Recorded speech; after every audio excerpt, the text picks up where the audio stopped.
आप देख रहे हैं अजीत भारती के साथ भारत संस्था न्यूज। सभी दर्शक भाइयों को नमस्कार। आप हमारे साथ समाचार के अंत तक बने रहिए। भारत चीन बॉर्डर, लद्दाख बॉर्डर पर जो विवाद हुए हैं, आज सर्वदलीय बैठक है।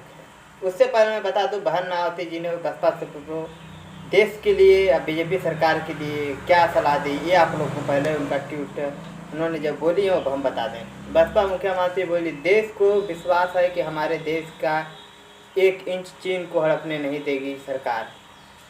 कांग्रेस नेता राहुल गांधी ने वहीं पे पलटवार प्रधानमंत्री नरेंद्र मोदी से किया, आखिर चुप क्यों हैं कि हमारे देश के कांग्रेस ने राहुल गांधी ने अपने ट्वीट में लिखा कि चीन ने हमारे सैनिकों को क्यों मारा और उनकी हिम्मत कैसे हुई कि चीन हमारी ज़मीन को हड़प लिया।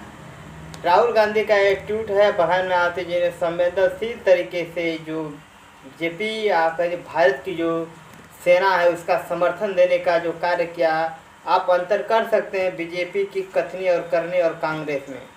बहन मायावती जी लाख विपक्ष की दुश्मनी के बावजूद भी देश में, देश के लिए, देश के आर्मी और देश के जवानों को अपना विश्वास जताया और कहा कि हमारे देश की जवान और उन पर हमें जज्बा है, हमें उन्हें गर्व है और देश की जितनी भी हमारी सेना है, हमारे देश की 1 इंच ज़मीन हटने की जो प्रयास कर रही है उसे नहीं हटने देगी। दर्शकों, मेरे भाई, ये कांग्रेस और बीजेपी की चाल है। अब कांग्रेस, राहुल गांधी बार बार सवाल पूछ रहे हैं कि चीन भारत की ज़मीन को घेर लिया है। बता दें दर्शक, कांग्रेस में भी ऐसा हुआ था जब चुनाव नहीं हुआ था 2014 की राजनीति में।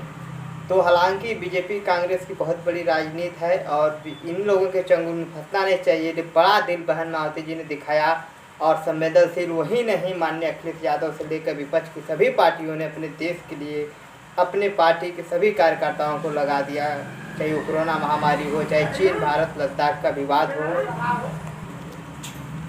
और जो चीन के मसले पे आज सर्वदलीय बैठक थे जिसमें आरजेडी आपको नहीं निमंत्रित किया गया, वहीं पे पूछे सवाल तेजस्वी यादव, किस आधार पे आप सर्वदलीय बैठक बैठाएं और किसी पार्टी को नहीं आमंत्रित करने का कौन सा आपका आधार है, प्रधानमंत्री नरेंद्र जी से सवाल।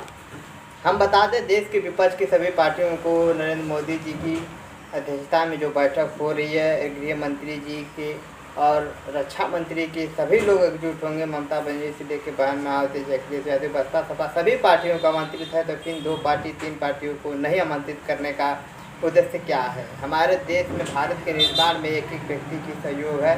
ये सीधे सीधे दर्शाता है बीजेपी सरकार का जो नारा उससे पहले होता है कि एक राष्ट्र एक देश।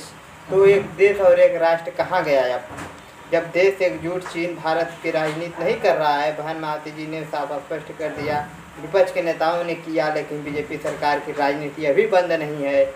आरजेडी आपको निमंत्रण नहीं करना, आमंत्रित नहीं करना, ये बहुत बड़ी देश के लिए राष्ट्र विरोधी विचारधारा नज़र आती है। उनको नज़र से उनके भी समर्थक, उनके समर्थक क्या सोच सकते हैं? बीजेपी सरकार को क्या जवाब देना चाहिए? बीजेपी सरकार खामोश, नीतीश जी खामोश। क्या उनके सलाह पे ऐसी घटना की गई कि आरजेडी के नेता तेजस्वी यादव को नहीं पूछा गया? क्या उनका देश नहीं, क्या उस देश के नहीं? किसी भी नेता को देश के हित में, हमारे देश के जवान गए हैं, देश का एक एक मजदूर असहाय व्यक्ति के वो भाई हैं, हमदर्द हैं, उन्हें इस तरह जो किया गया है बीजेपी सरकार में, ये नहीं करना चाहिए।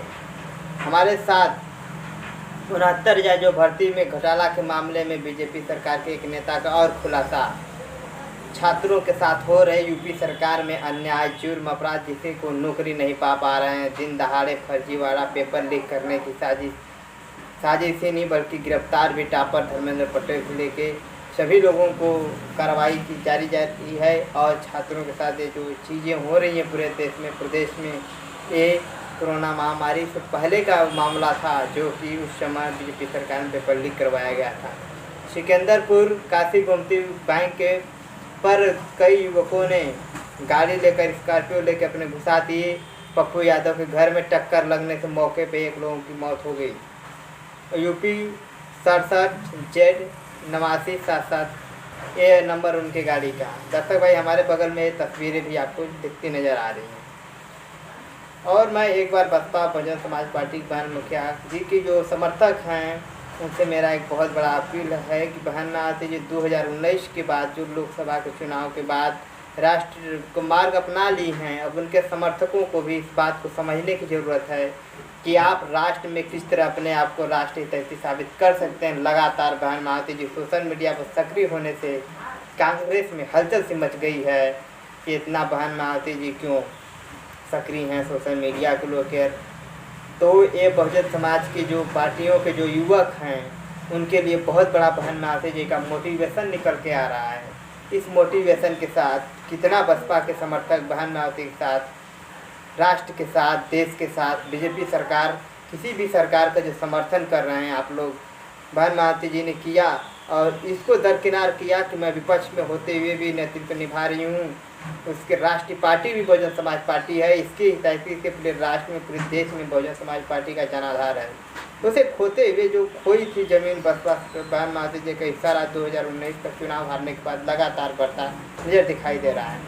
अब बचे समर्थक अपने आप को मोटिवेशन के तौर पर पेश करें ताकि वो आने वाले समय में अपने आप को मजबूत कर सकें। जय हिंद, जय भारत, जय भीम, जय।